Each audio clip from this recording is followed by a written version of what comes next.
कार्यकर्ता। देखिए, कल रात AIMIM के नेशनल प्रेसिडेंट और माननीय खासदार बैरिस्टर असदुद्दीन ओवैसी साहब के मकान पर चंद लोगों ने, चंद शरारत पसंद लोगों ने काली फेंकी और उन्हें धमकियां भी दी गई इस सिलसिले में आज औरंगाबाद यूनिट समीर साजिद साहब जो ज़िला सदर है, इनकी अध्यक्षता में आज यहाँ पर डिविज़नल कमिश्नर से इस पूरी टीम ने मुलाकात की और हमने डिविज़नल कमिश्नर साहब के मार्फत सेंट्रल गवर्नमेंट तक यही पैगाम पहुँचाने की कोशिश की है कि अगर देश के सबसे सुरक्षित इलाके में अगर एक खासदार सुरक्षित नहीं रह सकता है तो फिर इस देश के एक आम आदमी कैसा सुरक्षित रह सकता है।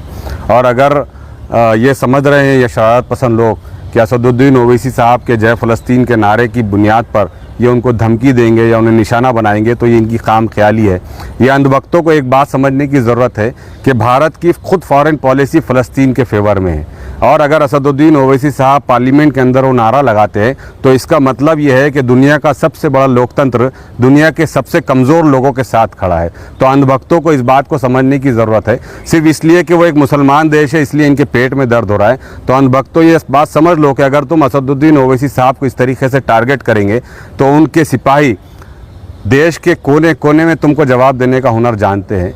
तो बराए मेहरबानी हमारी गवर्नमेंट ऑफ इंडिया से दरख्वास्त है कि वो इस किस्म के शरारत पसंद लोगों के खिलाफ सख्त से सख्त कार्रवाई करे ताकि मुस्तकबिल में कोई इस किस्म की हरकत ना कर सके।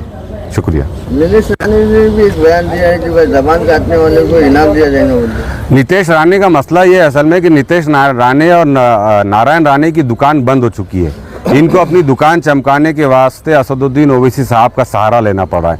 नीतीश राणे को जिस किस्म की वो भाषा का इस्तेमाल करे उसको सोचने से पहले और उसको बोलने से पहले उन्हें 10 बार सोचना चाहिए कि उनकी अपनी औकात और उनकी अपनी हैसियत क्या है।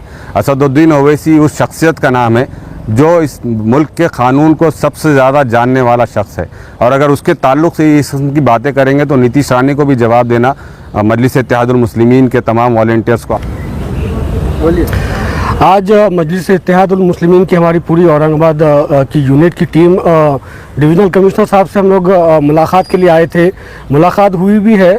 हमारा आने का मकसद ये था कि कल रात में जिस तरीके से बैरिस्टर असदुद्दीन ओवैसी साहब के मकान के बाहर गेट के पास जिस तरीके से कालिक पोती गई नेम प्लेट के ऊपर, उसका विरोध जताने के लिए आज हम लोग डिविज़नल कमिश्नर साहब के पास आए थे।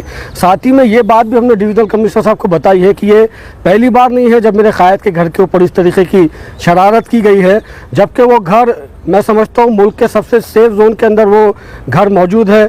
खुद जो है तो गवर्नमेंट का दिया हुआ घर वो जो है तो असदुद्दीन ओवैसी साहब को है। उसके बाजू में ही जो है तो दिल्ली की जो है तो पुलिस का हेडक्वार्टर भी वहीं पे मौजूद है।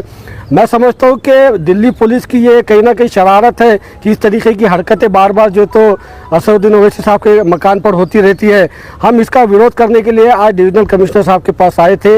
हमने हमारा एतराज़ जो है तो डिविज़नल कमिश्नर साहब को जताया है और कहा है कि ये हमारा पैगाम जो है तो आप सेंट्रल गवर्नमेंट तक पहुँचाइएगा, मिनिस्ट्री तक पहुँचाइएगा कि मुल्क के अंदर जितने भी जो है तो अमन पसंद लोग हैं वो कहीं ना कहीं इस तरीके की हरकत जब होती है, जब बैरिस्टर असदुद्दीन ओवैसी साहब के मकान के ऊपर कोई गैर गलत हरकत होती है तो इससे हमको तकलीफ़ होती है और शर पसंद लोगों की कहीं ना कहीं हिम्मत बढ़ती है, जो हिम्मत गवर्नमेंट को तोड़ने की ज़रूरत है।